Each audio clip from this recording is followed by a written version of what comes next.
You learned NATO exists to stop Russian tanks from rolling into Paris. Your teachers told you alliances are about soldiers, treaties, and mutual defense.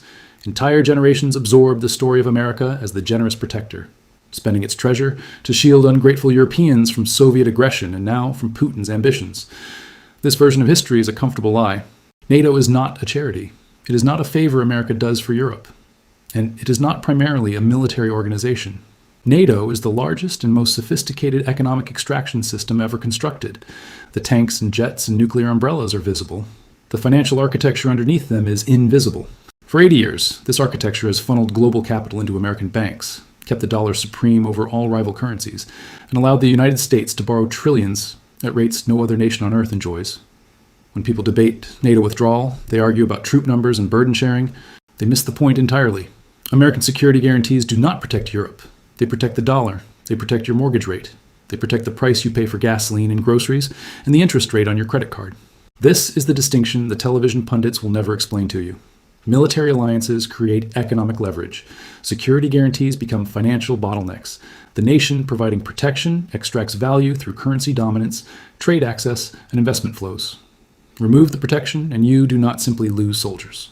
You lose the entire machinery of economic extraction built on top of those soldiers. Welcome to Noob Historian. We follow the money, trace the power, and expose the history they never taught you in school.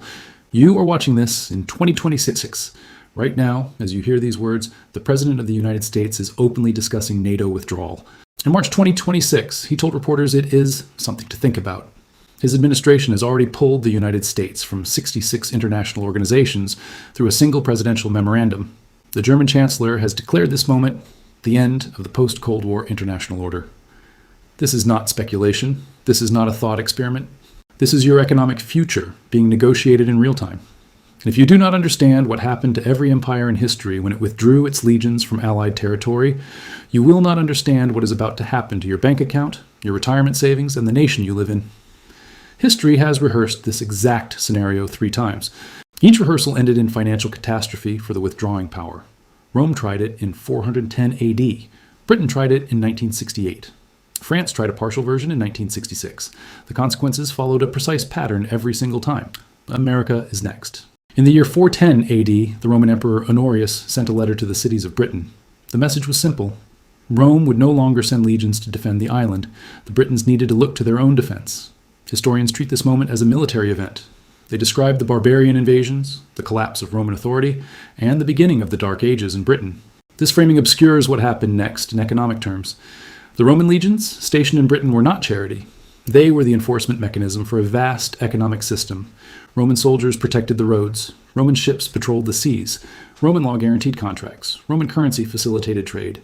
When the legions left, they did not take only their swords. They took the entire infrastructure of economic trust. Within a single generation, Britain experienced complete monetary collapse. Roman coins stopped circulating.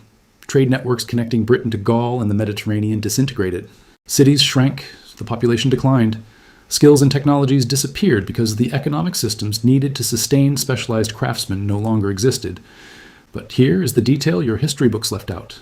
The withdrawal damaged Rome more than it damaged Britain in the long term. Rome withdrew its legions because it needed them elsewhere. The empire faced pressure on multiple frontiers. Pulling troops from Britain seemed logical. Britain was far away. Britain was expensive to defend. Britain contributed less tax revenue than it consumed in military resources. This calculation ignored the systemic effects. Britain was a node in a trade network spanning thousands of miles. Tin from Britain flowed to workshops across the empire. Grain from Britain fed legions stationed in Germania. Wool from Britain clothed civilians in Rome itself. When Britain fell out of the imperial system, these flows did not simply redirect. They collapsed entirely for decades. The Roman Treasury calculated the direct costs of British defense. It failed to calculate the indirect value of British integration into imperial trade. It failed to account for the confidence effects.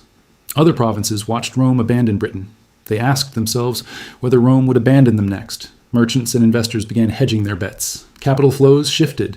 The imperial economy became more fragile. Within 60 years of the British withdrawal, the Western Roman Empire ceased to exist.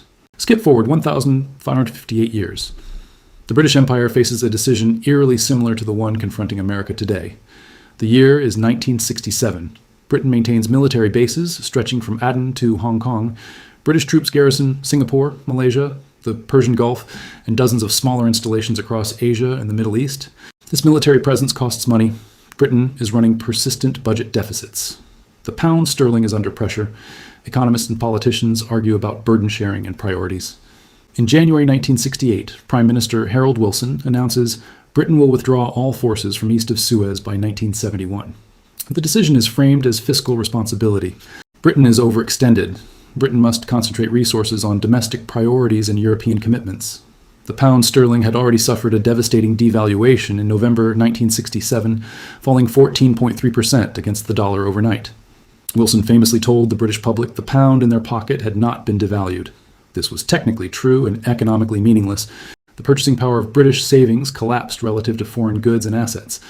What happened next follows the pattern precisely. Britain did not save money by withdrawing from East of Suez. Britain lost money. The withdrawal eliminated British leverage over oil-producing states in the Persian Gulf. Within 5 years, those states nationalized their oil industries and joined together in OPEC. The oil shocks of 1973 devastated the British economy far more than continued military spending would have cost. British trade with Asia declined in relative terms. Former British dependencies established new relationships with the United States and Japan. Investment flows shifted. Financial services business moved from London toward New York. The pound sterling had been a global reserve currency. Central banks around the world held sterling as part of their foreign exchange reserves. The East of Suez withdrawal accelerated a decline already in progress. Today, sterling represents less than 5% of global reserves. The dollar represents over 58%. Britain imagined it was making a practical budget decision. Britain was dismantling the structural foundations of its global financial position. The savings were small. The losses were generational. The RAND Corporation is not a political organization. It is a research institution founded to provide objective analysis to the United States military and government. In 2014, RAND published a study measuring the economic value of American security commitments. The findings should concern every American taxpayer. RAND calculated the impact of reducing American security commitments by 50%. Not elimination, reduction. The economic consequences were severe. Trade flows would decline by $450 billion. American GDP would fall by up to $490 billion. These numbers represented conservative estimates based on historical data from multiple alliance relationships. In 2022, RAND published a follow-up study expanding the analysis. This second report examined foreign direct investment flows. The results confirmed and extended the original findings. American security commitments drive investment into allied nations. Those investments create returns flowing back to American financial institutions. Remove the security commitments and you remove the investment confidence. Remove the investment confidence and you remove the returns. A separate academic study from the University of Oklahoma measured what happened when former Eastern Bloc nations joined NATO. The researcher examined all three post-Cold War enlargement rounds in 1999, 2004, and 2009. The data is unambiguous. NATO membership produced average GDP per capita gains of approximately 15% within 10 years. This is not correlation. The study controlled for other variables. NATO membership itself drove economic growth. The mechanism operates through investment confidence. Consider Estonia. Before joining NATO in 2004, Estonia received $965.8 million in foreign direct investment. After joining, FDI tripled to $3.1 billion. Slovakia experienced a 318% increase. Lithuania saw 290% growth. Romania gained 166%. These investment flows did not benefit only the new member states. American and Western European corporations made those investments. American and Western European shareholders received those returns. American and Western European banks financed those transactions and collected fees. NATO functions as an investment guarantee system.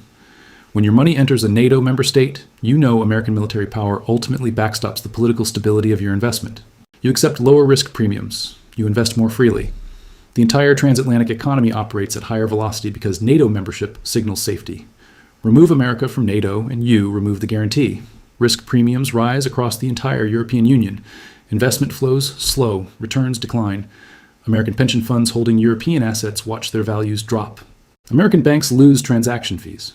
American corporations operating in Europe face higher costs and lower profits. The Department of Defense spends approximately $45 to $54 billion annually on European security. This represents 5% to 6% of the total defense budget. America maintains between 75,000 and 105,000 personnel in Europe at more than 40 military facilities.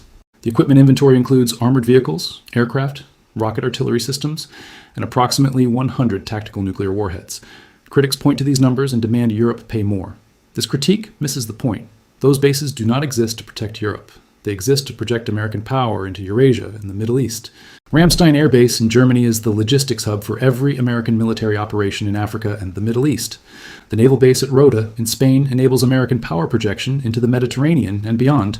Withdraw from Europe and you do not save $54 billion. You lose the ability to operate in an entire hemisphere. The dollar did not become the world's reserve currency through economic merit alone. The dollar became supreme through military alliance. After World War II, America offered Western Europe and Japan a bargain. America would provide security. America would open its markets. In exchange, allied nations would hold dollars as their primary reserve currency and price key commodities in dollars. This arrangement benefits America enormously. Foreign governments and corporations need dollars to buy oil, conduct international trade, and hold safe reserves. This demand for dollars allows America to print money and run deficits on a scale no other nation enjoys. Economists call this exorbitant privilege. It means America borrows cheaper than any other nation. It means inflation stays lower than it would otherwise. It means American consumers enjoy imported goods at artificially low prices. The military alliance is the foundation. Remove the alliance, and you remove the economic arrangement built on top of it. As of 2026, more than $10 trillion in American government debt comes due for refinancing. This is the largest refinancing requirement in American history. It arrives at a moment when foreign buyers are questioning the dollar's long-term status. European NATO members have already begun constructing an alternative. In June 2025, NATO held its summit in The Hague. All member states pledged to reach 5% of GDP in defense spending by 2035. This represents an enormous increase. European NATO members averaged only 2.16% of GDP on defense in 2025. They averaged 1.7% in 2020. The gap between current spending and the 5% target ranges from $1.9 trillion to $2.7 trillion annually, depending on whose estimate you accept. This money will not come from nowhere. Europe will borrow it, and Europe will borrow it through a mechanism directly threatening American financial dominance.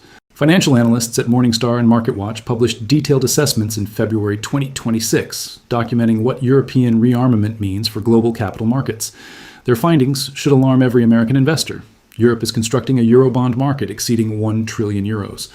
The components stack together into something unprecedented.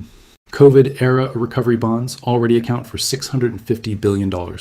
Ukraine assistance bonds add $95 billion. The SAFE facility approved in 2025 contributes $150 billion. The European Investment Bank received a new defense lending mandate worth another $150 billion. National governments will issue an additional $500 billion in defense bonds, enabled by suspending the Maastricht deficit rules. Add these figures, and you reach a market competing directly with United States Treasury bonds for global capital. For decades, American treasuries faced no serious competition as the safe haven for global savings. Japanese bonds offered low yields. European bonds were fragmented across dozens of national issuers with varying credit quality. Chinese bonds carried political risk. When institutions wanted safety and liquidity, they bought American debt. A unified European defense bond market changes this calculation. European bonds would carry the implicit backing of the entire EU economy. They would offer an alternative denominated in euros rather than dollars. Institutions currently holding treasuries would diversify into this new option. The immediate effect on America would be higher borrowing costs. If foreign demand for treasuries decreases by even 10%, interest rates on American government debt rise. Higher government borrowing costs transmit through the entire economy. Mortgage rates rise. Corporate borrowing costs increase. Stock valuations decline as discount rates rise. This process accelerates precisely as America attempts to refinance $10 trillion in maturing debt. The timing creates a potential fiscal crisis. America would face higher interest payments at the exact moment when debt service already consumes a growing share of the federal budget. Here is the structural irony.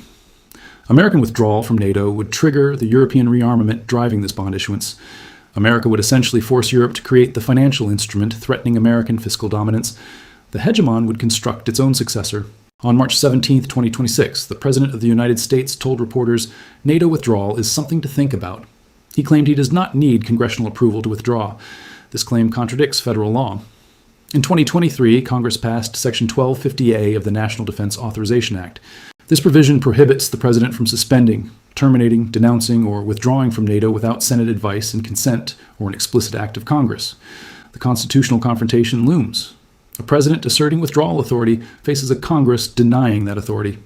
This uncertainty itself damages American interests before any actual withdrawal occurs. Markets price uncertainty. Alliance partners hedge their bets. Investment flows shift. The machinery of American economic extraction slows even as the debate continues. The German Chancellor Friedrich Merz has already declared this moment the end of the post-Cold War international order. European governments are acting on this assessment. Defense stocks across Europe surged through 2025 and into 2026. European governments are signing procurement contracts with European manufacturers rather than American ones. The industrial base for independent European defense production expands monthly. European NATO members increased defense spending by 19.6% in 2025 alone. This acceleration predates any actual American withdrawal. European governments are preparing for abandonment. They are building alternatives. Each investment in European defense capacity reduces future demand for American weapons exports. Each Eurobond issued reduces future demand for American Treasury bonds. The pattern from Rome and Britain repeats. The withdrawing power calculates direct savings. It ignores structural consequences. Rome saved the cost of British legions. Rome lost the British trade network. Britain saved the cost of East of Suez garrisons. Britain lost the sterling reserve currency status. America would save $54 billion in European defense spending. America would lose the dollar's privileged position. The numbers are not comparable. $54 billion in savings versus trillions in lost exorbitant privilege. The trade is financial suicide. Your mortgage rate depends on foreign demand for American debt. Your grocery prices depend on the dollar's purchasing power. Your retirement savings depend on stock valuations supported by low interest rates.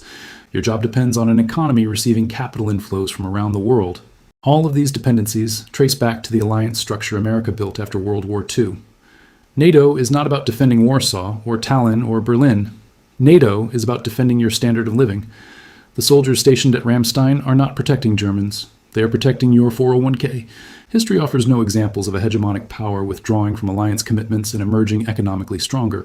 Every case follows the same trajectory: military withdrawal, confidence collapse, capital flight, currency decline, economic contraction. The timeline varies. The destination remains constant. Rome took decades to fall after abandoning Britain. Britain took decades to complete its decline after leaving East of Suez. America would likely face a faster process. Modern capital markets move at electronic speed. Confidence collapses. Do not wait for historians to document them. The evidence base for these claims is not speculative. Rand Corporation studies quantify the trade effects. Academic research measures the investment effects. Financial analysts document the bond market competition emerging in real time. Congressional legislation establishes the legal constraints. Presidential statements establish the political threat. You're living through the opening phase of the largest economic restructuring since World War II. The outcome depends on decisions being made right now in Washington.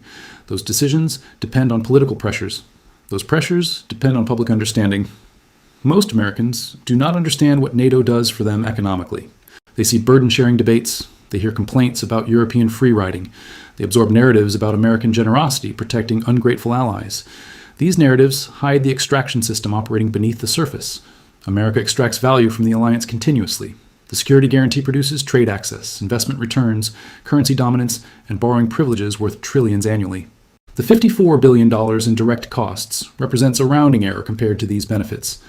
The president's advisors either do not understand this system or do not care. The public debate occurs without reference to the economic research documenting these effects. Television coverage focuses on personalities and political conflict rather than structural consequences. You now possess information most of your fellow citizens lack. You understand why empires collapse when they withdraw their legions. You understand the financial machinery running beneath military alliances. You understand the specific threats emerging from European rearmament and Eurobond issuance. What happens next depends on what Americans demand from their government. Withdrawal from NATO requires either congressional approval or a constitutional crisis. Congress will respond to constituent pressure. Constituents need to understand what they are pressuring for. The historical pattern is clear. Withdrawal produces collapse. The economic research is clear. Alliance generates wealth. The current trajectory is clear. America is moving toward withdrawal while Europe builds alternatives. History does not repeat. It does not rhyme. It executes the same structural logic whenever the same structural conditions appear. Rome created those conditions in 410. Britain created them in 1968.